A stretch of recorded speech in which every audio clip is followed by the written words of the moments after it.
in May, SWV versus Escape. Oh yeah. But there was another one between that one. Was it Redman versus Method Man for 420, I think. Yes. So we have two verses on April.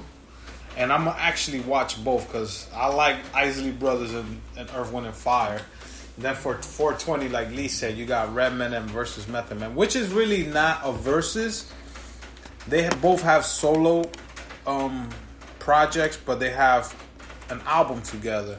So it's gonna be just like Raekwon versus Ghostface, which we could get into. Well, now. it depends. I think for me, Redman got more hits than Method Man. You think? Yeah. Because Method Man's first album was fucking crazy. Redman's first album was good crazy too. And then Method Man's second album, which I think it was called something 2000. Yeah. That was a good album also. And then Redman got into he did with the crew with Keith Murray and Eric Sermon. Yeah. Then he did solo albums again. Then he did the one with Method Man. Yeah. He didn't do EPMD album, but he was more. A lot of the group was with Eric Sermon and Keith Murray. That album was good. That album was fucking great, if I remember it. But like you said, it's gonna be. It depends what they play. Yeah. If they do what Ghostface and Raekwon did, that they each play their own album, but then in between they'll do a song together. That'll be great. Because I don't consider it a versus. I consider them both. Help, celebrating each other. Yeah. Just like Raekwon and Ghostface. Like, I couldn't pick a winner. Like, you and Milton asked me, I couldn't pick one because both artists brought me back to a time when I used to wear a hoodie, walk to work, and that's when hip hop for me was fucking hip hop. And I'm like, I agree. Shit. It was just good. It wasn't like they both did like little things that, you know what I'm saying, like Ghostface went back to some of the R&B joints. Yeah. And all that stuff. So it's like they both were, it was hard. You forget how fucking great Raekwon is in storytelling. Like, you listen to one of his songs, it makes you feel like, shit, you're there with him. And they did 22 tracks, plus whatever in the middle. And I'm like, holy shit, these motherfuckers got bangers. And they didn't even get into much of, like, the Wu-Tang albums. Yeah. So just imagine when they start getting into that. But like, I was trying to explain to my girl, well, not too much, but Raekwon and Ghostface, out of all of them, always had a chemistry. It was like it's like they could be brothers. Yeah. They always bounce out of each other. And it's crazy, right? Because you saw the Wu thing. Yeah, I saw the whole thing. So you saw like the difference. Yeah. Yeah, it's crazy. And it felt like it was two relatives hanging out. Yeah. Not shitting on each other or like trying to be better than the other. It was like, yo, that's my favorite track. Or it reminded me almost of DMX and Snoop Dogg. And and more props to them because they're from different coasts. Yeah. And like they're not like, not that they, you know what I'm saying? They're both separate individuals. Yeah. When it comes to Ghost and Ray, they're like brothers. It's like one can finish the other one's bars or sentence. And I don't think And the Knicks got a better record than the Celtics? That's right, Holy baby. shit. And I don't see that with other Wu members. Like, I could probably see it with... I can't see Method Man, like, being so cool with... No, they're all cool. What I mean is having each other's... I don't know, with Raekwon and Ghostface, ever since they were with Wu-Tang, like, I could tell them two together got along the best. Yeah. And they was like, yo... For me, at one point, I thought Method Man was the best one. But then I started gravitating more to Raekwon after his Built for Cuban Links tape came out. And I was like, he's the best Wu member with a solo album. But then Ghostface hit you with one. And then you'd be like, oh shit, hold on, Ghostface better. Yeah, like, I'm trying to wonder, like, with... I hope that show comes back, or the show we're talking about, I think it's called Saga Continues. Oh, the Wu-Tang? Yeah, because within the show, they hate each other. Like they got close to like real killing each other. So I want to see at what point how they make up. Yeah, how they became so cool. Yeah, because it's like if you watch the show, they're pretty much gonna want to kill each other. And I'm guessing it's all due to cause, what's his name, RZA. Yeah, like he's the glue. Yeah, to everything. And even the DJs for this verses, they were on point. The technique and Thorough, I think. Yeah, DJ Thorough, who's always with Raekwon. Yeah. These dudes were on point. These DJs were hitting you with classics. Like, they put Biggie, Pac, any East Coast back from the 90s that you could think of. They were just snippets. And you'd be like, holy shit, hip-hop, if it was like this again. Yeah. Yes, we got to understand that hip-hop is changing and is going a different direction. But just listening to those tracks from the 90s and early 2000s, you'd be like, holy shit. These motherfuckers. And the cool thing is that they brought their boys Capadonna. They brought Master Killer. RZA came out for a while also. Inspector Deck.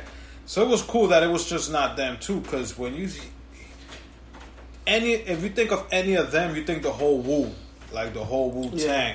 It's not just, it's just Raekwon doing his thing. No, it's all of them. So it was cool. And like you said, the show... Hopefully they do bring it back because the show was fucking awesome. It's just you taking a sneak peek on how they got started in Staten Island and then just branch out to what the Wu is. Because, it's been, 25, 30 years?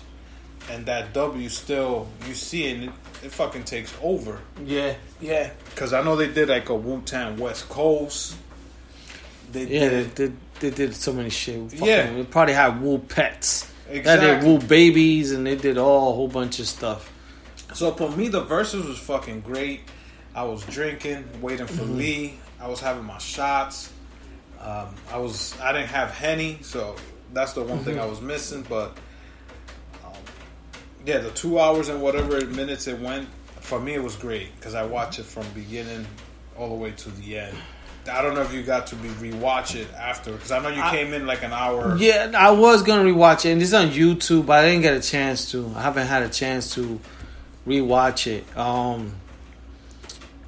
It was good. Like what I watched, I was good with what I watched. If I get a chance at some point, I'll rewatch it. But it was like Al said, it was just good just to see them both, and then like Al said, it just takes you back. A lot of shit is just like, oh shit, man. You're like, holy fuck, man. You're just watching Ghostface and you with just the start Wallabies. thinking you just start thinking like of your youth. Yeah. You're like, man, how time fucking flies, bro. I was thinking like, damn, where was I? Because I think they did the ice cream song, right? Mm-hmm. And that ice cream song was fucking recorded. No, not the. Is it ice cream? Cash rules everything. Yeah. So that's part of that video was recorded at 145th. Yeah. St. Nick, Edgecombe. I believe it's 7th Ave. There was a burger place right in the corner. Yeah. If you watch that video, they're outside by this burger place. Yeah. So at the time when they were doing that video, I think I was already moved out to Harlem. Or we moved to Harlem maybe 3 years after that, and I recognized that burger spot because I used to buy burger spot. And Rodeo knows because Rodeo used to live down there too. It's right on 145th. It's St. Nick, Edgecombe, and then the next block. And that's where all the Cocolos used to chill at. That little burger. It's like what we have Villa Negra. They had that little burger spot there. So seeing that, I'm like, shit. Even the Paid in Full movie, I don't know if you ever watched that. Yeah, movie. I watched that. They filmed some of that there also. So I'm like, holy shit, that brings back like memories and stuff like that. So for me, this verses was fucking great. This is probably one of the first verses that I caught live from beginning to end. Because the Snoop and DMX, I called the replay. And I remember, I think we tried to watch another verses, but I didn't. Which was the verses that we tried to watch that we said, it's going to be a good one? Was it the one before The Ashanti one was like the worst one. Oh, that one was corny. So it's probably the one before Ashanti and Keisha Cole, because it was 2 rappers also. The Gucci Mane? Oh, yeah. I came to your place. I came to Studio 12. Yeah. But I caught that one halfway. Like, I didn't see the whole That thing. one I think I watched. I watched all of it. So this one was actually the one I ever caught live from beginning to this end. is probably the first one that started on time. Yeah, man. definitely. I was like, holy shit. So if you guys love great hip-hop, old school hip-hop, give it a listen. Go to YouTube, look for it. And if you're a Wu-Tang fan, look for this and watch it, because it was fucking dope. You hear me, Money Grip? But so the other ones, we'll definitely talk about them when they get here. I'm curious to see, like, with the SWV one and what you said, Escape, because that's like a group. Yeah. Group versus group. So there's gonna be a lot of people in that one. Yeah, group. I'm curious to see how that goes. But the one in April with Earth, Wind and Fire. That too. Isley Brother, that's gonna be like, they're gonna be with a band performing. It depends who's alive. Yeah. Maybe Isley Brothers bring out fucking R. Kelly. Oh no. Well. But other than that, probably get into sports now. With baseball, I think it starts probably next week or so. Next week, I think it's opening season. Either next week or the following, because I know it's April. Probably next weekend. April 3rd, April 4th, around there. Because I know the Yankees are playing Anaheim. But, we got the 15% capacity or 20% that we could go watch games. But people, if you're going to go watch a game, I think you got to make sure you have either your vaccine or you have to have negative testing of the COVID. That's the only way you're going to be able. So if you buy a ticket and you don't have... So it's starting actually April 1st. So April Fool's Day. So next Thursday. Yep. The Yankees are playing versus the Blue Jays, Tigers, Indians. I mean, I think it looks like everyone is starting that same day. But is that a game home opener for us, or is it the following? Nah, we're playing at Toronto. So probably the home opener for us will be the following week. Yeah, and like Al said, like today I got an email from the Knicks, and they were like, "Oh, the Knicks, this is." So I know if you want to go to the Knicks game, you got to be vaccinated, or you got to have a negative COVID test 6 hours before the game. Oh, so look at that. So I know with Yankee Stadium they haven't announced, but when I was watching the news or reading something, you either have to be vaccinated or at least have a negative test of COVID. I didn't know if it was 6 hours. Just imagine how long it takes to get in now to the stadium.